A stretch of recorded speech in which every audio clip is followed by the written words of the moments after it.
Hello बच्चों, नमस्कार। कैसे हैं आप सभी।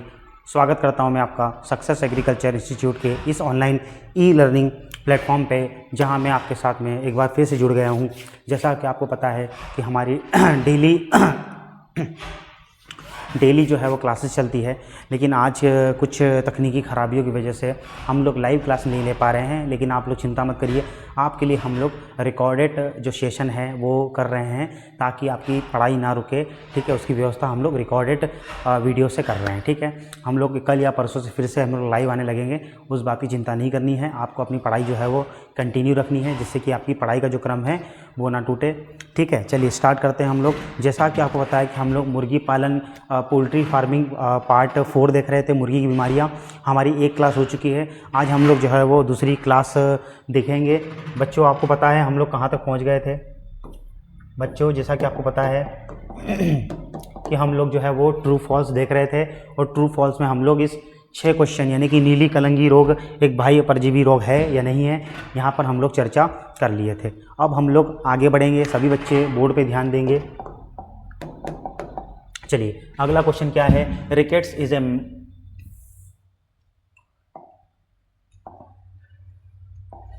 Is a mall nutrition disease. क्या रिकेट्स एक पोषणहीनता रोग है? क्या रिकेट्स एक पोषणहीनता रोग है? ठीक है, हमको बताना है कि क्या ricket is a malnutrition disease है या नहीं है।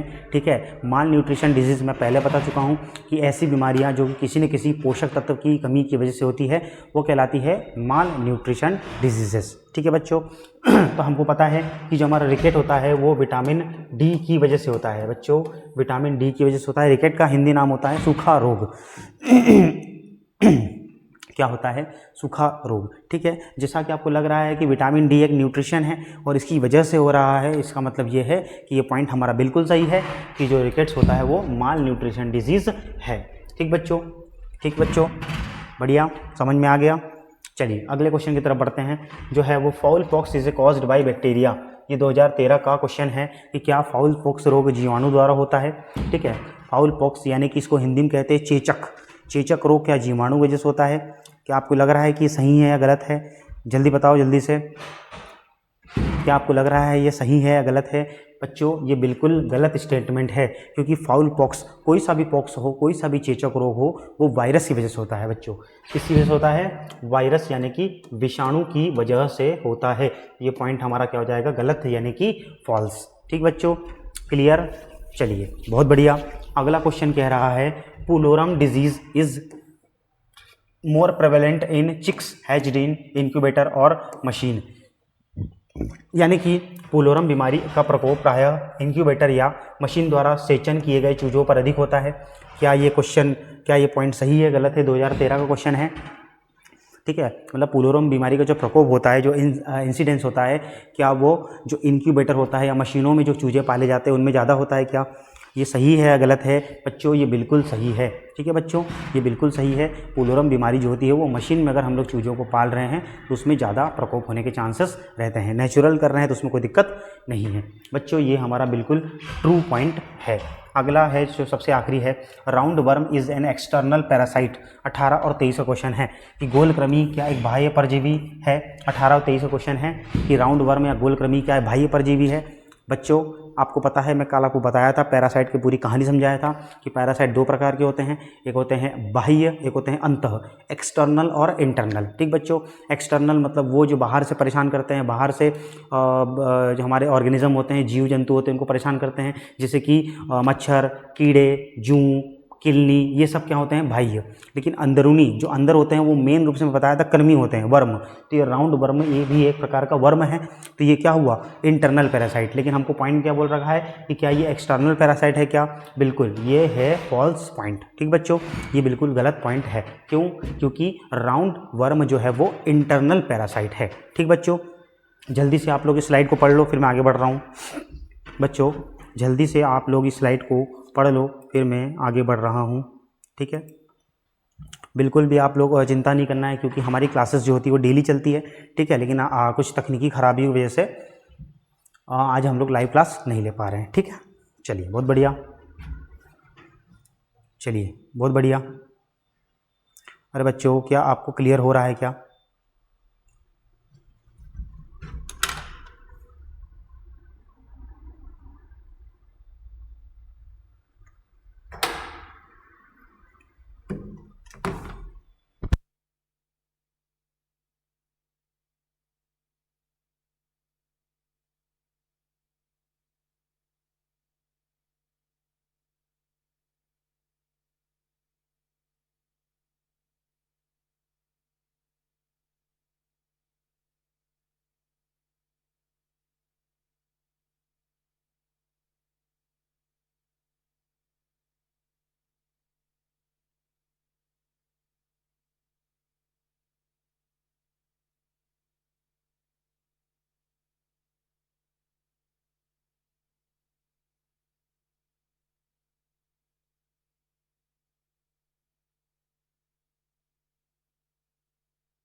चलिए बच्चों, क्या आपने इसको पढ़ लिया?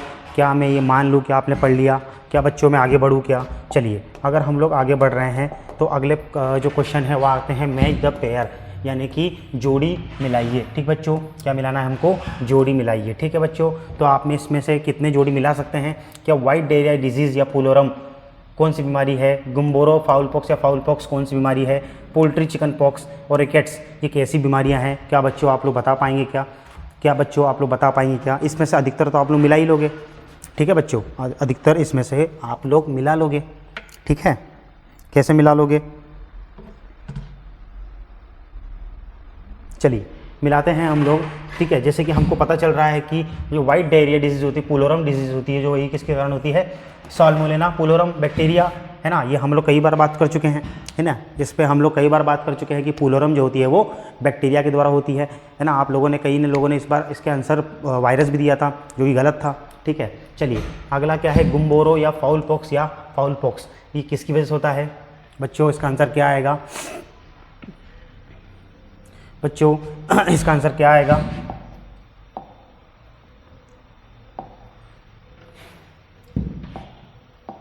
चलिए, इसका आंसर आ जाएगा, ये आपको पता है कि फाउल पॉक्स अभी बात कर चुके हैं हम लोग, वायरस के द्वारा होती है। पोल्ट्री चिकन पॉक्स, ये आपको पता है चिकन पॉक्स हमेशा छोटे पक्षियों में होती है। और ये जो रिकेट्स होती है बच्चों, ये डिफिशियंसी की वजह से होती है। डिफिशियंसी डिजीज़ है, यानी कि विटामिन डी की कमी से होती है। ठीक बच्चों, क्या ये आपको जोड़ी मिलाइए क्लियर हो गया?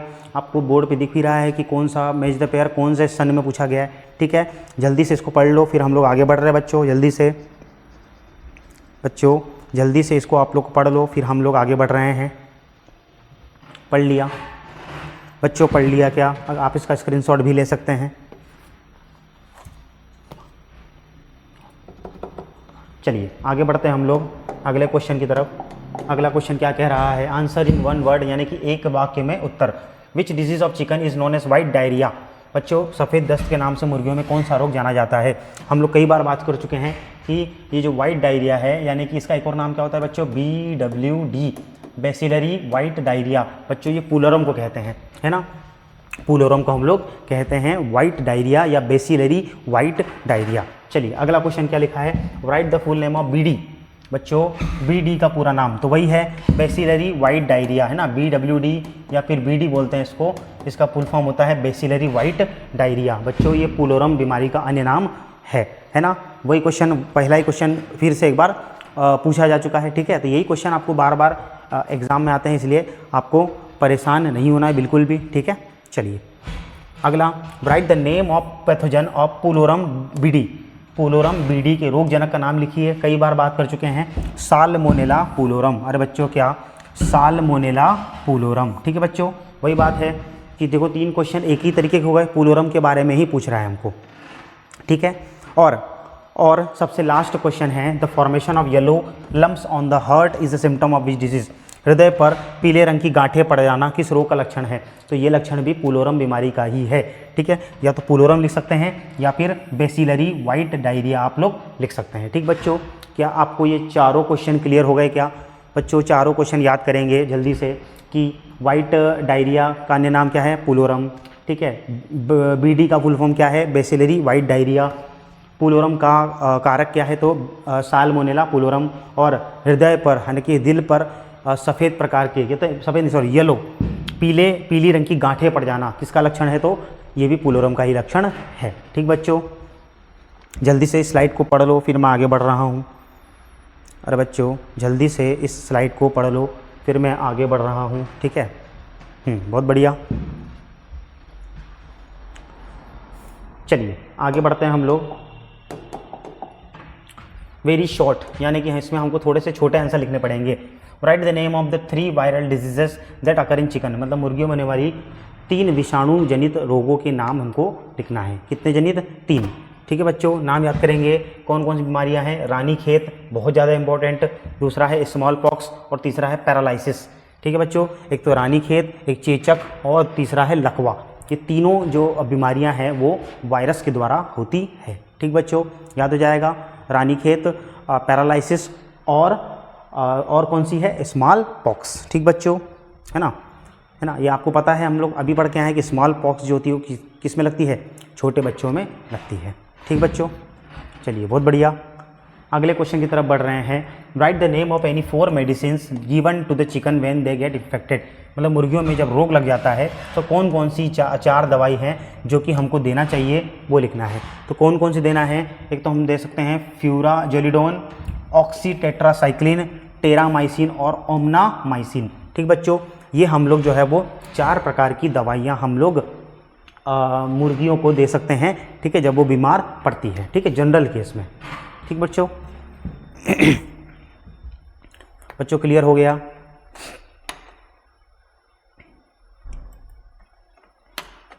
बच्चों जल्दी से स्लाइड पढ़ लो, फिर मैं आगे बढ़ रहा हूँ।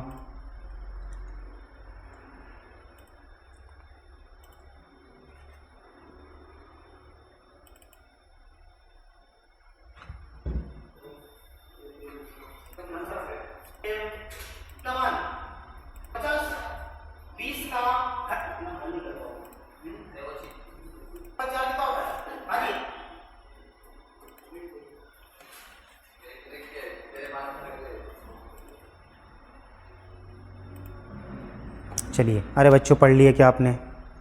बच्चों क्या आपने इसको पढ़ लिया? चलिए अब मैं आगे बढ़ रहा हूँ अगले स्लाइड में, ठीक है, सभी बच्चे ध्यान देंगे। Write the method of debeaking of chicken, यानी कि मुर्गियों की डी बीकिंग। डी बीकिंग का मतलब होता है, बीक का मतलब होता है चोंच, और डी बीकिंग मतलब होता है चोंच को हटाना। तो हम लोगों को लिखना है कि हाँ, तो चोंच को हम लोग कैसे हटा सकते हैं, उसकी प्रोसेस क्या है। बच्चों आंसर लिखा है फॉर डी बीकिंग, यानी कि चोंच को हटाने के लिए the base of the upper beak is cut between the nostril and the tip of the beak and the lower beak should be 1 से 2 millimetre longer than the upper beak. क्या मतलब होता है, डी पिकिंग करने के लिए ऊपरी चोंच का नथुना तथा चोंच के सिरे के बीच आधार काट दिया जाता है तथा निचली चोंच ऊपरी चोंच से 1 से 2 मिलीमीटर लंबी रहे। ठीक है बच्चों, तो कुल मिला के हमको क्या करना है, ऊपरी चोंच का नथुना है ना, ऊपरी चोंच जो नथुना होता है तथा चोंच के सिरे के बीच आधार काट दिया जाता है ना, जो सिरे का चोंच का सिरा होता है ना, जो बेस, उसको हम लोग काट देते हैं, तथा निचली चोंच, ताकि निचली चोंच और ऊपरी चोंच है ना, 2 चोंच होती है ऐसे ऐसे करके, तो ऊपरी चोंच और निचली चोंच के बीच की जो लंबाई है वो 1 से 2 मिलीमीटर बनी रहे। इस प्रकार से हमको चोंच को काटना है। ठीक है बच्चों, चोंच काटने का मतलब ये नहीं है कि गए और आरी से चोंच काट दिया, ठीक है, उसके भी कुछ सिद्धांत होते हैं, है ना। ठीक है, चोंच काटने का, अगर चोंच ही काट दोगे तो फिर मुर्गी खाना कैसे खाएगी। ठीक है, तो ये बात का ध्यान रखना है हमको कि चोंच काट भी रहे हो तो थोड़ा व्यवस्थित तरीके से काटो। अगला क्वेश्चन, अगला पॉइंट है the beak of a bird aged 5 to 8 week should be cut, यानी कि 5 से 8 सप्ताह की आयु के पक्षियों की चोंच काटनी चाहिए। ठीक है, ऐसा नहीं करना है कि हम लोग जैसे ही मुर्गी का बच्चा जन्मा उसी चोंच काट दी ना। 5 से 8 सप्ताह की उम्र वाले जो पक्षी होते हैं, जो मुर्गी होती हैं, उनकी चोंच काटनी चाहिए, डी बीकिंग करनी चाहिए। ठीक है बच्चों, अरे बच्चों क्लियर हो गया? अरे बच्चों क्या आपको क्लियर हो गया? चलिए अगला question, right the name of any 2 diseases that occur in chicken during summer, मतलब कि जो गर्मी होती है, ग्रीष्मकाल में होने वाले 2 रोगों के नाम लिखना है। ठीक है बच्चों, कितने रोग नाम? 2 रोगों के हमको नाम लिखना है जो कि समर यानी कि ग्रीष्म यानी कि गर्मियों में होते हैं।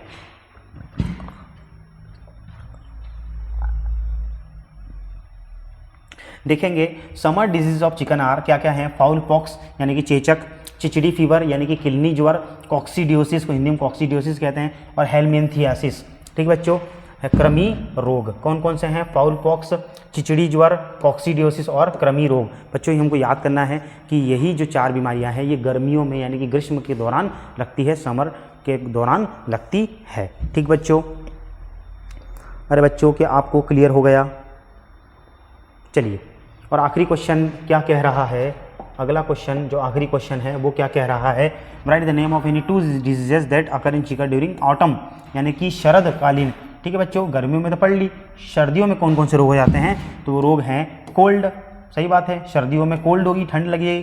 क्रोनिक रेस्पिरेटरी डिजीज यानी कि दीर्घकालीन श्वसन रोग, है ना। श्वसन मतलब यहाँ पर हमारी जो श्वासें हैं उसमें थोड़ी सी दिक्कत आने लगती है ना, सांसें कम चलने लगती है। और आखिरी है कोलोप्टिसीमिया, है ना, कोलोप्टाइसेमिया। ठीक बच्चों, ये होती है हमारी विंटर डिजीजेस यानी कि शरदकालीन रोग। ठीक बच्चों, जल्दी से आप लोग इस स्लाइड को पढ़ लो, फिर मैं आगे बढ़ रहा हूँ। बच्चों जल्दी से स्लाइड को पढ़ लो, फिर मैं आगे बढ़ रहा हूँ।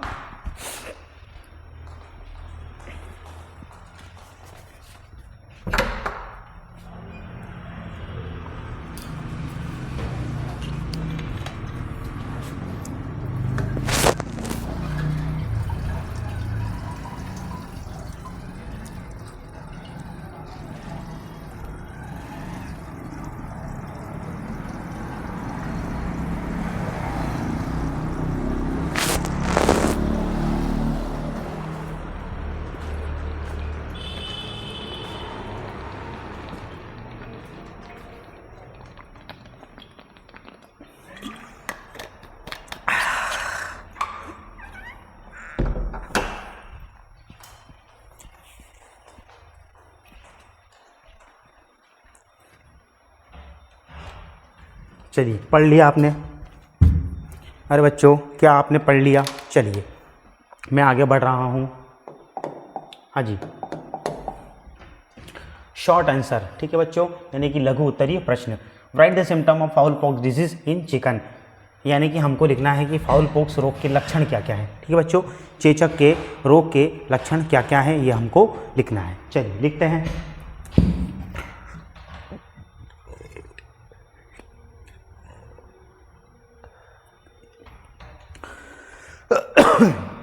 क्या लिखा है? Yellow raised corner and broken rashes are found around the throat, mouth and beak. मतलब क्या होता है? गले, मुंह और चोंच के ऊपर चारों ओर पीले रंग के उठे हुए कोने व टूटे चकते पाए जाते हैं। ठीक है बच्चों, यहाँ पर जो होते हैं वो थोड़े से ब्रोकन चकते पाए जाते हैं। ठीक है, छाले हो जाते हैं कहाँ पर? गले पे, मुंह पे और चोंच पे। ठीक है बच्चों, इसका पहला लक्षण है। दूसरा क्या है? Mud come out of the eye, यानी कि बच्चों आंखों से कीचड़ निकलता है। ठीक है, डर्टी सब्सटेंस निकलता है जिसको कहते हैं मड, यानी कि कीचड़। ठीक है बच्चों, है ना, बैड सब्सटेंस या डर्टी सब्सटेंस निकलता है कहाँ से बच्चों? आंखों से। अगला, there is difficulty in breathing and eating, eyes get swollen, यानी कि बच्चों क्या होता है कि सांस लेने व खाना खाने में परेशानी होती है। सही बात है बच्चों, क्यों? क्योंकि गले में हो गई है, गले और मुंह में छाले पड़ गए हैं, तो सांस लेने और खाना खाने में दिक्कत आएगी और आंखों में सूजन आ जाएगी। क्यों? क्योंकि आंखों से कीचड़ यानी कि डर्टी सब्सटेंस निकल रहा है। ठीक बच्चों, तो ये होते हैं हमारे फाउल पॉक्स डिजीज यानी कि चेचक रोग के लक्षण। चलिए अगला क्वेश्चन है right the name of the causative organism of the following disease. मतलब हमको लिखने हैं रोग कारक, किडनी फीवर के, पुलोरम के, या फिर वाइट डायरिया के और फाउल पॉक्स के बच्चों। ठीक है, हमको इन तीनों के हमको लिखना है कारण, कॉजल ऑर्गेनिज्म क्या क्या है। ठीक बच्चों, सबसे पहला है किडनी फीवर, इसका है स्पाइरोकेट गैलिनेरम। अरे बच्चों क्या है? स्पाइरोकीटा या गैलिनेरम। किसका है ये? किडनी फीवर का या किडनी ज्वर का। ठीक है, अगला कौन है? पुलोरम, ये तो आपको पता ही है, साल्मोनेला पुलोरम। और बच्चों फाउल पॉक्स का तो ये आपको पता ही है, वायरल बीमारी है, इसलिए वायरस से होगा। फाउल पॉक्स बच्चों किससे होगा? वायरस से। अरे बच्चों फाउल पॉक्स किससे होगा? वायरस से होगा। बच्चों क्या आपको ये क्लियर हो गया? बच्चों क्या ये आपको बात क्लियर हो गई? ये जल्दी से स्लाइड पढ़ लो, फिर मैं आगे बढ़ रहा हूँ। इसमें अगर कोई डाउट है तो बताओ जल्दी से। बच्चों आप लोग जो भी डाउट है आप लोग कमेंट बॉक्स में पूछ सकते हैं। ठीक है, अभी चूँकि हम लोग लाइव क्लास नहीं ले रहे हैं तो आप लोग लाइव चैट नहीं कर पाएंगे, लेकिन अगर कोई भी डाउट है तो आप उसको कमेंट बॉक्स में पूछ सकते हैं।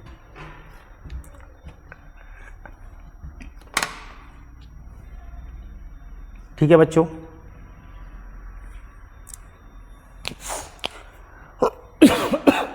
चलिए बच्चों आगे बढ़ें। बच्चों आगे बढ़ें, चलिए आगे देखेंगे आगे क्या लिखा है।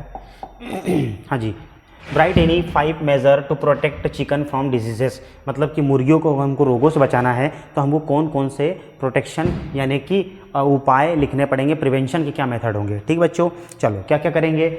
मेजर अडॉप्ट वगैरह वगैरह। 1, the poultry house should be kept safe from insect and parasite. सही बात है कि हमारे मुर्गी घर को हमको कीड़े और परजीवियों से बचाना पड़ेगा। क्यों? क्योंकि यही आकर के बीमारी फैलाएंगे, तो उनसे हमको बचाना पड़ेगा। दूसरा point, chicken should be given a balance diet. सही बात है, अगर उनको अच्छे से आहार नहीं मिलेगा तो उनको वो बीमारियां हो सकती है जो माल न्यूट्रिशन से हो रही है। याद करो रिकेट्स विटामिन डी की वजह से हो रही थी।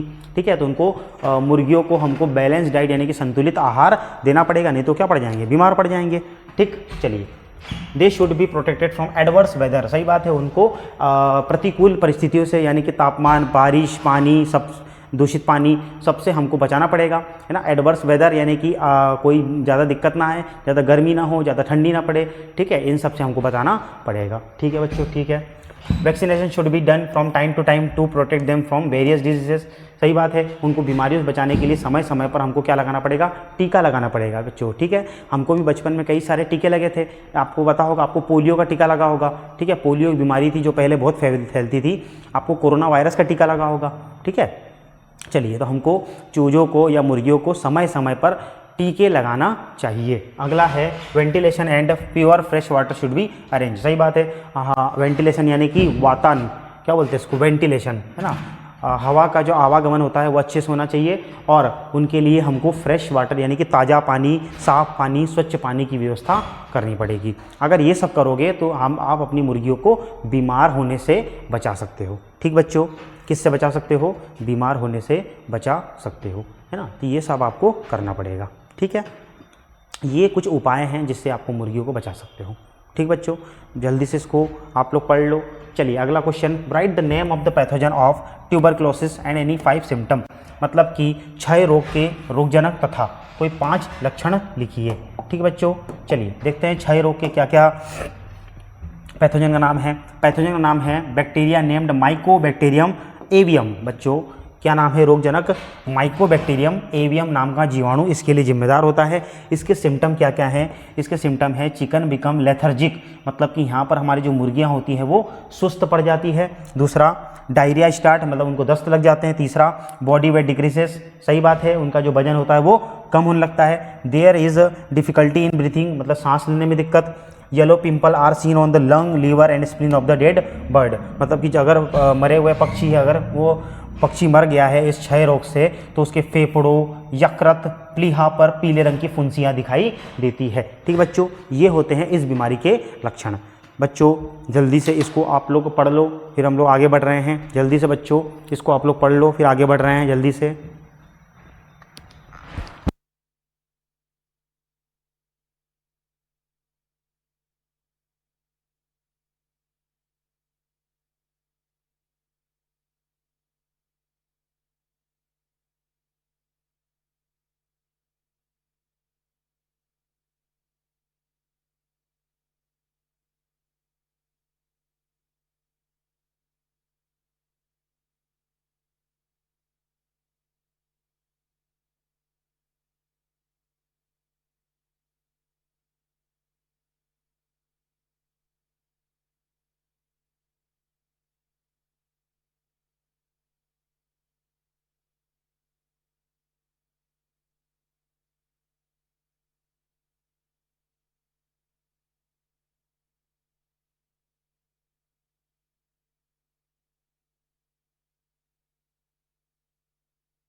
चलिए पढ़ लिया क्या आपने बच्चों, पढ़ लिया क्या आपने।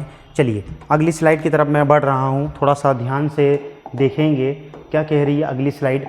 चलिए, write the measure to protect the bird from extreme cold, यानी कि अगर अगर ज़्यादा बहुत ज़्यादा सर्दी हो गई है तो हम लोग मुर्गियों को कैसे बचा सकते हैं। ठीक है, चलिए measure to protect the bird from extreme cold, यानी कि क्या क्या उपाय हो सकते हैं। Heater should be used in extreme cold, सही बात है कि अगर मान के चलिए ज़्यादा ठंडी पड़ रही है तो हम लोग हीटर का इस्तेमाल कर सकते हैं जिससे कि तापमान थोड़ा सा बढ़ जाए। चलिए second, thick curtain should be put in the poultry house, यानी कि मुर्गियों के घर में मोटे पर्दे लगाने चाहिए। मोटे पर्दे से क्या होगा, हम लोग भी गद्दे का इस्तेमाल करते हैं ठंडी से बचने के लिए, तो वहाँ पर भी मोटे पर्दे लगा लो ताकि जो ठंडी हवाएं वहाँ पर ना घुस पाए। ठीक है, heat resistant material should be used for roof construction, यानी कि छत निर्माण करते समय हमको ऐसे मटेरियल का यूज़ करना चाहिए जो कि ताप प्रतिरोधक हो। ठीक है, जो कि ताप यानी कि कोई सा भी तापमान है उस पर उसको फर्क ना पड़ सके। और आखिरी है air movement should be reduced, हवा का आवागमन घटा देना चाहिए। सही बात है, क्योंकि आपको पता है कि ठंडियों में जब शीत लहर चलती है तो बहुत ठंडी ठंडी हवाएं चलती हैं, तो हवा को हम लोग अगर बंद कर देंगे तो हमारी मुर्गियाँ ठंडी के प्रकोप से बच जाएगी।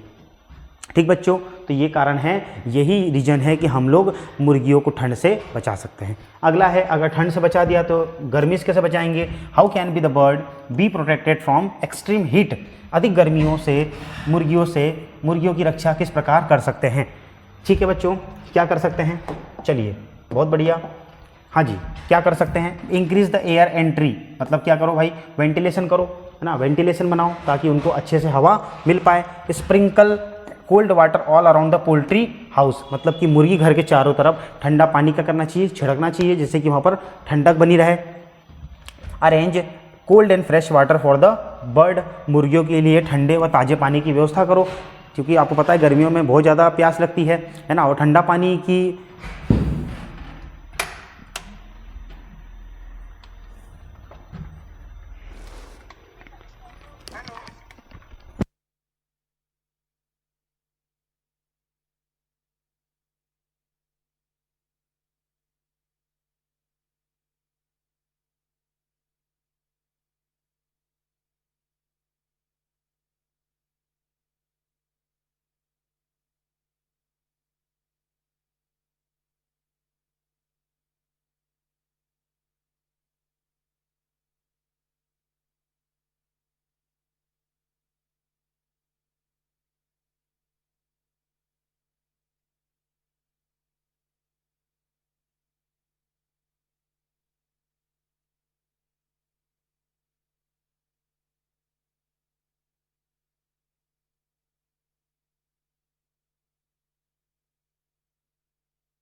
चलिए, कहाँ थे हम लोग बच्चों?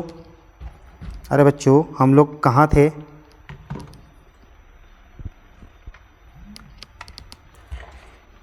चलिए, तो हम लोग यहाँ पर थे कि हम लोग उनको ठंडा पानी पिलाएंगे। Glucose should be mixed with water and given in the afternoon. सही बात है, गर्मियों में हम लोग क्या करते हैं, दिन में उनको पानी में ग्लूकोज मिला देते हैं ताकि उनके शरीर में पानी की मात्रा बनी रहे और एनर्जी भी बनी रहे। ठीक बच्चों, अगला क्या है? In extreme heat sprinkle cold water on the bird and the poultry house and install A cooler. सही बात है, जब बहुत ज़्यादा गर्मी हो जाएगी तो हम लोग मुर्गियों पर भी ठंडा पानी छिड़क सकते हैं या फिर उनके आसपास कूलर लगा सकते हैं। ठीक बच्चों, तो ये कुछ हम लोग जो है वो प्रोटेक्शन कर सकते हैं अगर मान के चलिए बहुत ज़्यादा गर्मी पड़ रही है तो। ठीक बच्चों, चलिए जल्दी से स्लाइड पढ़ लो, फिर मैं आगे बढ़ रहा हूँ।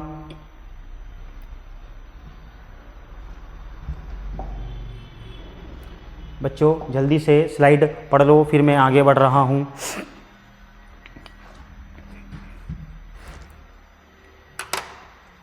आप थोड़ा सा स्लाइड को समझें और कुछ ना आए तो पूछें।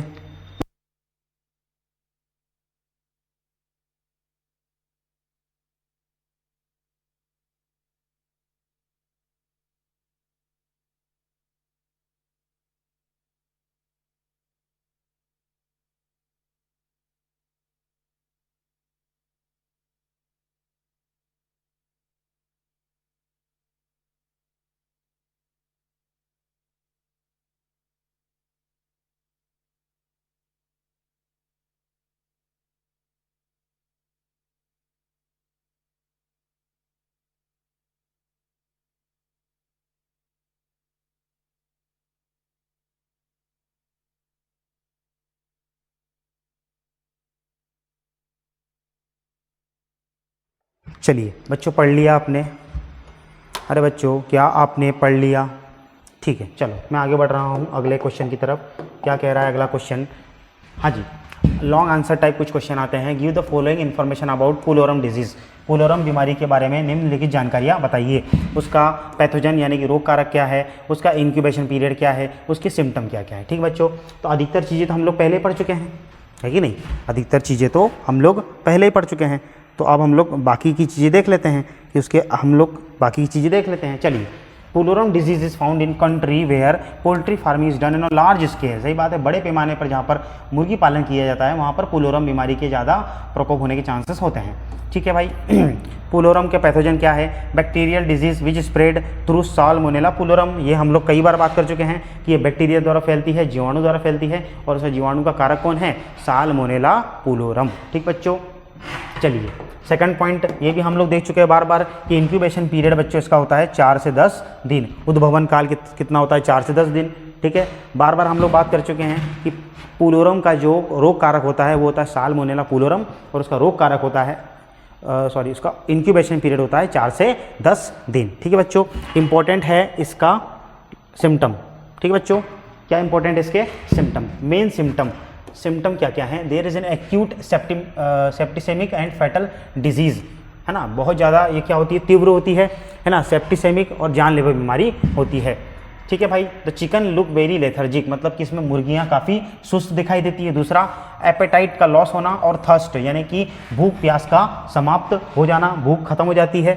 अगला, they sit with their wing curled up and their feather become wrinkled, पंख सिकोड़ कर बैठते हैं और पंखों में शिकन आ जाती है ना। पंख ऐसे सिकोड़ कर बैठ जाती है और पंखों में शिकन आ जाती है। ठीक बच्चों, व्रिंकल आ जाते हैं। अगला क्या है? आमतौर पर डायरिया यानी कि दस्त होने लगते हैं, डायरिया उत्पन्न हो जाता है। Fever occur with in 2 to 3 days, मतलब कि 2 से 3 दिन के अंदर बुखार आने लगता है।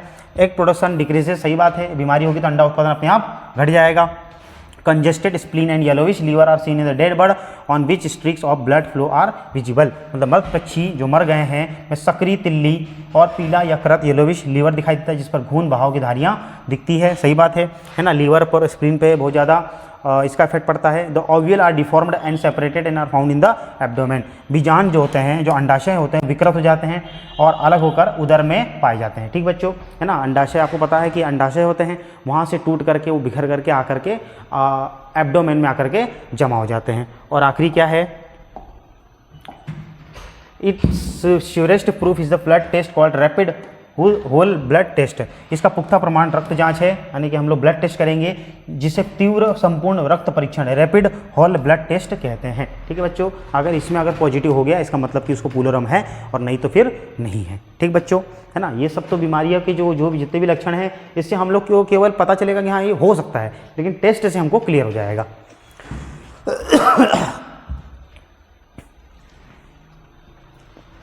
ठीक है, चलिए बच्चों आपने इसको पढ़ लिया क्या? जल्दी से पढ़ो, जल्दी से आगे बढ़ रहा हूं मैं। ठीक है, पढ़ लिया।